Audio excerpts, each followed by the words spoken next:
Dedin odsan, özümü odlara saldım güzelim.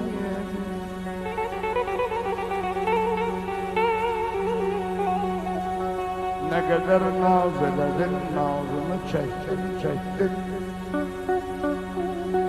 Ne hava oynadın derhal, onu çaldım güzelim.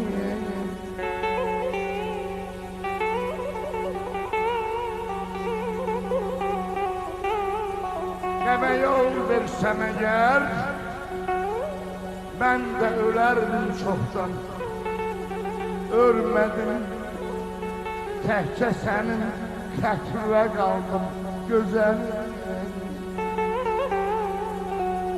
Əzdiyəm yaşardı, vurgun gözü yaşardı. Meymun güzüyə baxdı, elə bildi yaşardı. Əzdiyəm, gəl bizə.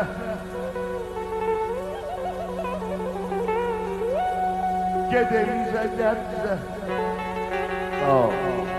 Arzum budur ki bir gün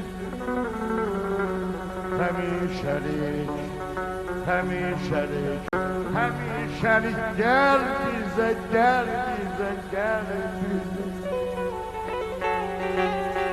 Sensiz başım düşmez yollar, oraya dönmez sağa sola. Şekirim. Sensiz başım düşmez yollar, oraya dönmez sağa sola. Dünen bilek tahaplardan gerek bizim oğlan.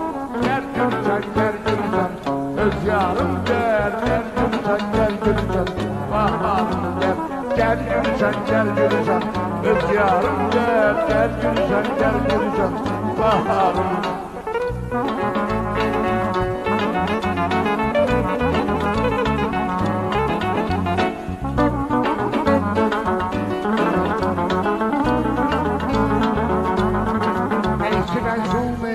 Hamı benim leyli yolum, neyse mezmun ediyen hamı benim leyli yolum.